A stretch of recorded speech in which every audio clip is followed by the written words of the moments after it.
Welcome back, everybody, to the channel. This Football Daily.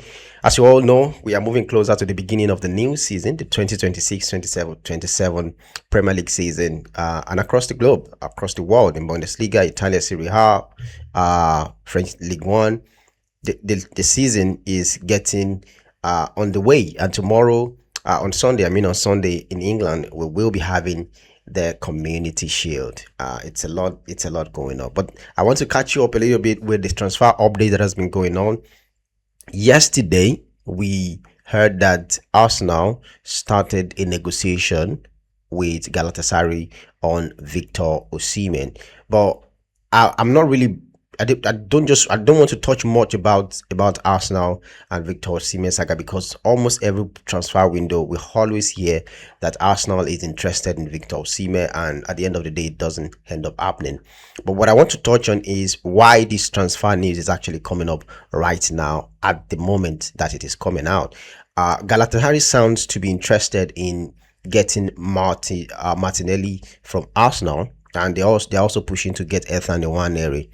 And from what I'm hearing, it sounds like this is kind of like a trade by barter kind of thing, because initially Arsenal actually rejected Galatasaray's bid for Martinelli, and then I think from what we heard, they had like a rethink and a retalk within the board, and it was decided that the deal can actually go through if Galatasaray is willing to actually let Victor Osimen go, which I think is an humongous that is a very humongous request to make from Galatasaray, because it will be difficult. I think already in this window, a club from the Saudi Pro League already approached Galatasaray with, I think, over 100 million euros, and then they turned it down because they're not going to let him go for any reason.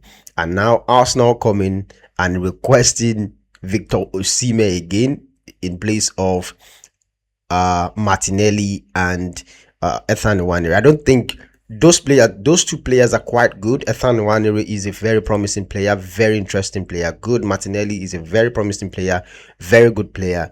But can both players equate to what Victor Osimen will actually bring to your team?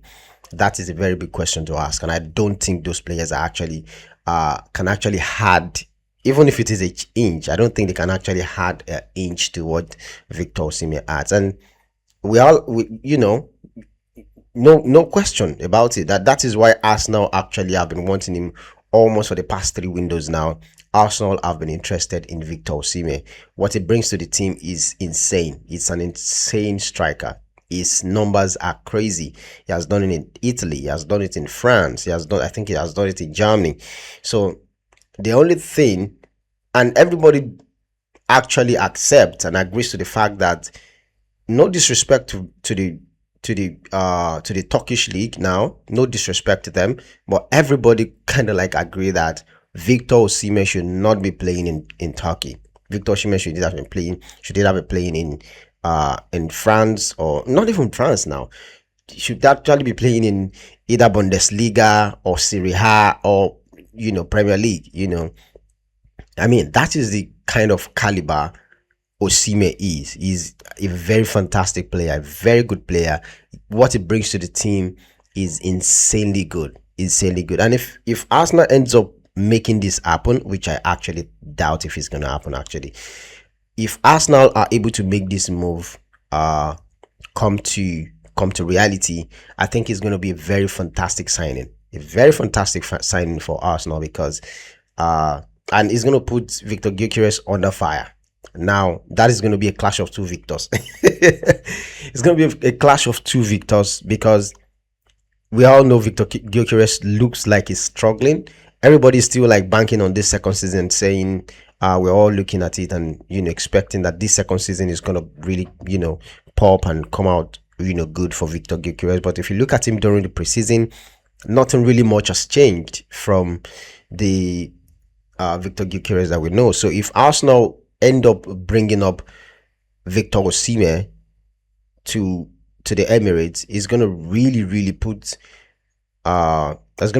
Victor Gyökeres under fire, because that is going to be a hell of a challenge. And if it does not improve, if it does not get better, it's going to be really difficult to see how he's going to, bench Victor Osimen. So, I mean, and Arsenal is just trying to put themselves in a place where they have options, and I think it's a good thing to do. And I'm hoping, as an Arsenal fan, I'm hoping that they're able to seal this deal. If Osimhen comes to Arsenal, I think it's gonna be a very, very big addition to the team, a very huge addition to the team. Let me quickly touch briefly about Enzo Fernandez from Chelsea, because Chelsea has stated that by 5 p.m. today, if there is no official bid and if there is no concrete request for Enzo Fernandez, then it will be totally off market. So it's really interesting to see what will actually come out of that transfer. And we all know that Enzo Fernandez has been linked to a lot of clubs during this transfer window. He's been linked from Madrid, he's been linked to Manchester City, he's even been linked to Arsenal. And of course, we know Enzo Fernandez is a very talented, very good player. But will he move from Chelsea? I think right now there is a kind of a bad blood between the Enzo and Chelsea, which we can all agree to, given what happened last season, and then he went on suspension, and so there's already a kind of a bad blood, and there's a kind of reputation that we all know that Enzo Fernandez has when it has to deal with club and all of that. So maybe he's still going to be in Chelsea. We don't know, but Manchester City sounds like they are quite interested and they want to actually push for the player. So I mean, we're gonna see what is gonna go on right there. But I mean, these are the interesting stories that are flying around now. Also, Arsenal is still very much interested in Konsa, because Konsa is, how do I put it? They see him as like a solid backup for William Saliba, who has been injured. But they're putting 60 million pounds on him, on a 28-year-old player who has 2 contracts left. So, and we all know that Arsenal does not pay that kind of money for players, except for Bruno Guimaraes, which they were forced, to pay 75 million for, and then plus add-ons, I think it's going to be 80 million pounds. Except for that, Arsenal really take their time to get the player that they want. So Ezri Konsa is still on the radar for Arsenal in case they are able to get him. So these are the news flying around at the moment. Thank you for joining. Subscribe to the channel. There's a lot coming up. Match reactions, watch along. It's going to be a very, very interesting one. Thank you for catching up on this video. I really, really appreciate it. Thank you, and I will see you. Please subscribe to the channel if you have not. Hit that subscribe button, turn on the notification button. I will see you in the next video.